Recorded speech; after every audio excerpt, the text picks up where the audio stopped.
Hey everyone, welcome back to our channel online teaching with Dhara. मैं धरा आज आप लोगों के लिए इंडियन ज्योग्राफी से रिलेटेड कुछ क्वेश्चंस लाई हूँ। तो चलिए स्टार्ट करते हैं। हमारा फर्स्ट क्वेश्चन है, ग्रीष्म काल में निम्न में से किस स्थान पर दिन सबसे लंबा होगा? मुंबई, श्रीनगर, चेन्नई या फिर कोलकाता? तो ऑप्शन सी इज करेक्ट। सबसे लंबा दिन कहाँ होगा? चेन्नई में। सेकेंड क्वेश्चन है, किसके समय दक्षिणी ध्रुव पर लगातार प्रकाश रहता है? शीत अयनात, ग्रीष्म अयनात, बसंत विषुव या फिर पतझड़ विषुव? तो किसके समय पर दक्षिणी ध्रुव पर लगातार प्रकाश रहता है? ऑप्शन ए इज करेक्ट, शीत अयनात के समय। क्वेश्चन नंबर थर्ड इज, छोटे से छोटे रास्ते से यात्रा करने के लिए एक व्यक्ति को किसका अनुसरण करना चाहिए? पवनों का, नदियों का, अक्षांश रेखाओं का या फिर देशांतर रेखाओं का? तो छोटे से छोटे रास्ते से यात्रा करने के लिए व्यक्ति को देशांतर रेखा का अनुसरण करना चाहिए। Option D is correct. जब कोई व्यक्ति डैश को डैश से डैश की ओर पार करता है तो तिथि में एक जोड़ा जाता है। भूमध्य रेखा, उत्तर और दक्षिण, 180 डिग्री देशांतर रेखा, पश्चिम और पूर्व, 180 डिग्री देशांतर रेखा पूर्व और पश्चिम, या फिर भूमध्य रेखा दक्षिण और उत्तर? तो ऑप्शन बी इज करेक्ट। जब कोई व्यक्ति 180 डिग्री देशांतर को पश्चिम से पूर्व की ओर पार करता है तो हमेशा तिथि में एक जोड़ा जाता है। क्वेश्चन नंबर 5 इज, आयतन के दृष्टिकोण से वायुमंडल में सबसे महत्वपूर्ण गैस कौन सी है? नाइट्रोजन और मीथेन, नाइट्रोजन और ऑक्सीजन, ऑक्सीजन और कार्बन डाइऑक्साइड या फिर हाइड्रोजन और कार्बन डाइऑक्साइड? तो कौन सी गैस महत्वपूर्ण है? Option B is correct, nitrogen व ऑक्सीजन। क्वेश्चन नंबर 6 इज, मौसमी घटनाएं कहाँ संपन्न होती है?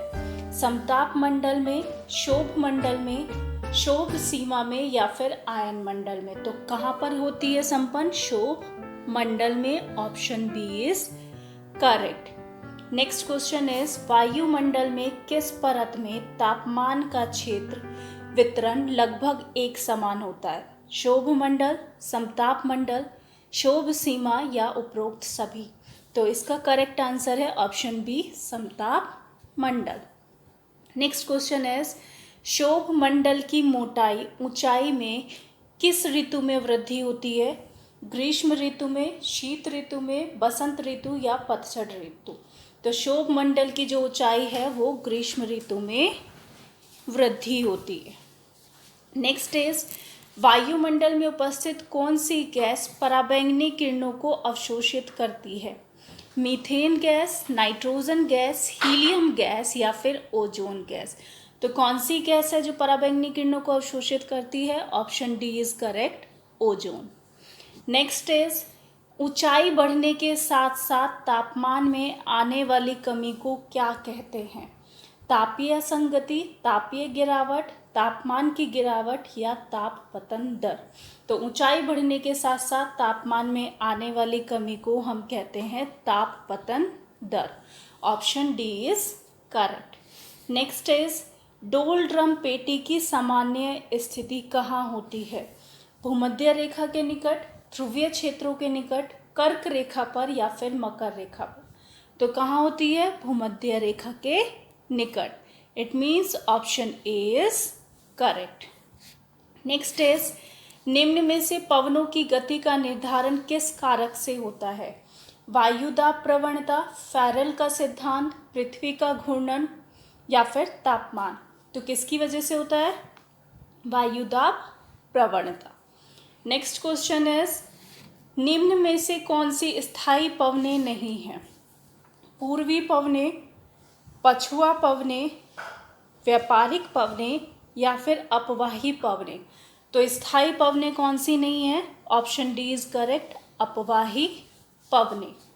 नेक्स्ट क्वेश्चन इज, फैरल का नियम किससे संबंधित है? पवनों की दिशा से, पवनों के वेग से, तरंगों की तीव्रता से या इनमें से कोई नहीं? तो फैरल का नियम पवनों की दिशा से संबंधित है। Option A is correct. Question number 15 is blizzard नाम की पवन ने किस क्षेत्र की विशेषता है? तो ब्लीजर्ड नाम की जो पवन है वो किस क्षेत्र की विशेषता है? भूमध्य रेखीय, उष्णकटिबंधीय क्षेत्र, अंटार्कटिका क्षेत्र या फिर शीतोष्ण कटिबंध। तो किसकी है? Antarctica. Option C is correct. Next is tornado से क्या तात्पर्य है?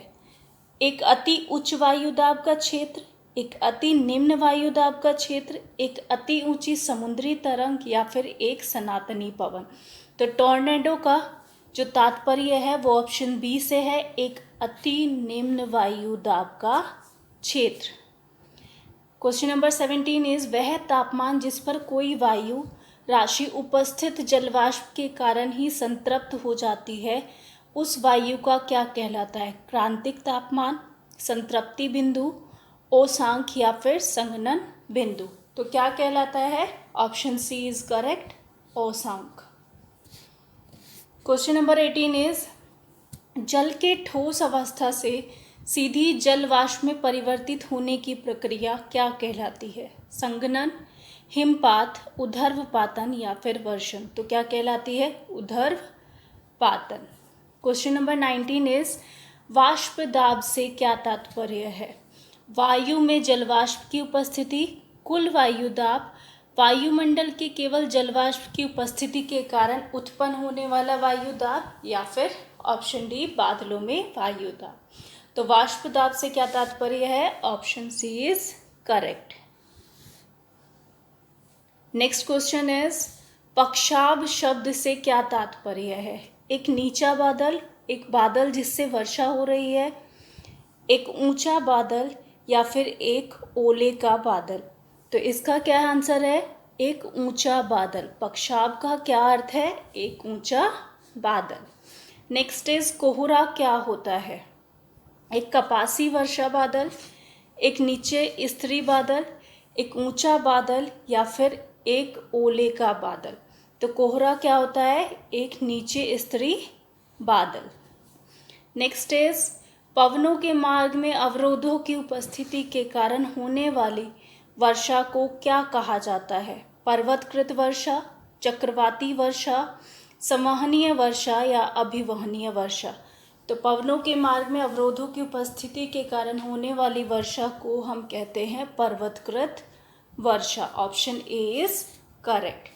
निम्न में से किस क्षेत्र में लवणता सर्वाधिक है? हिंद महासागर, लाल महासागर, उत्तरी प्रशांत महासागर या फिर उत्तरी अंध महासागर। तो किस क्षेत्र में लवणता सर्वाधिक है? ऑप्शन बी इज करेक्ट, लाल सागर। Next question is Gulf Stream क्या है? अंध महासागर की ठंडी धारा, प्रशांत महासागर की ठंडी धारा, अंध महासागर की एक गर्म धारा या फिर प्रशांत महासागर की एक गर्म धारा। तो गल्फ स्ट्रीम जो है ऑप्शन सी इज करेक्ट, अंध महासागर की एक गर्म धारा है। हिंद महासागर की गर्म धारा को क्या कहते हैं?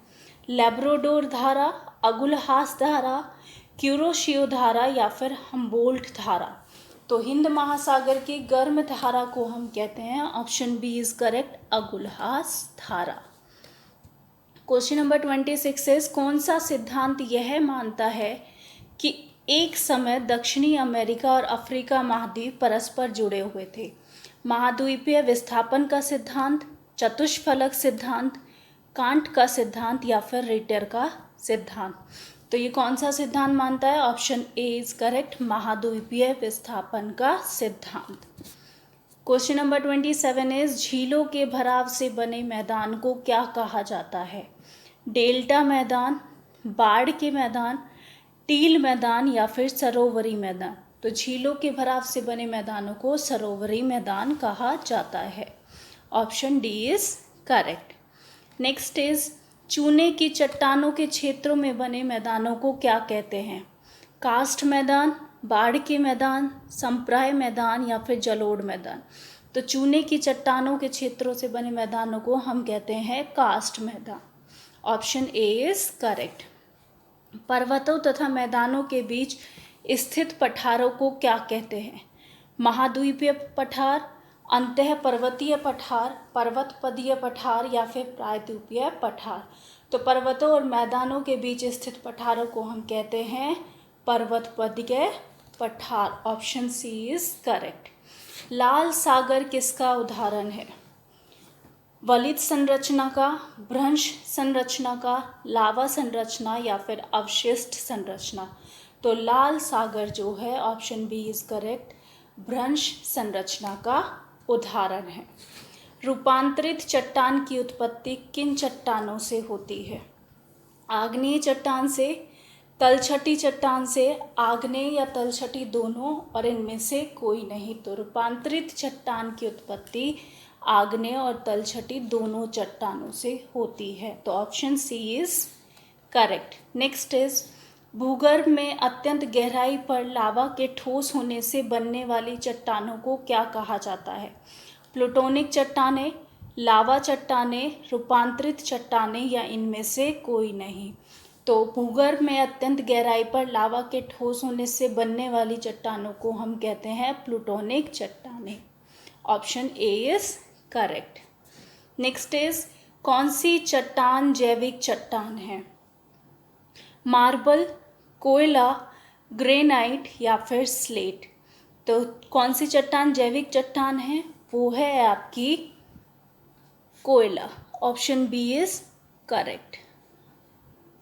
नेक्स्ट इज गंगा सिंधु मैदान में कौन सी मिट्टी सर्वाधिक पाई जाती है? जलोढ़ मिट्टी, लेटेराइट मिट्टी, रेगुर मिट्टी या फिर इनमें से कोई नहीं। तो गंगा सिंधु मैदान में जलोढ़ मिट्टी सर्वाधिक पाई जाती है। Option A is correct.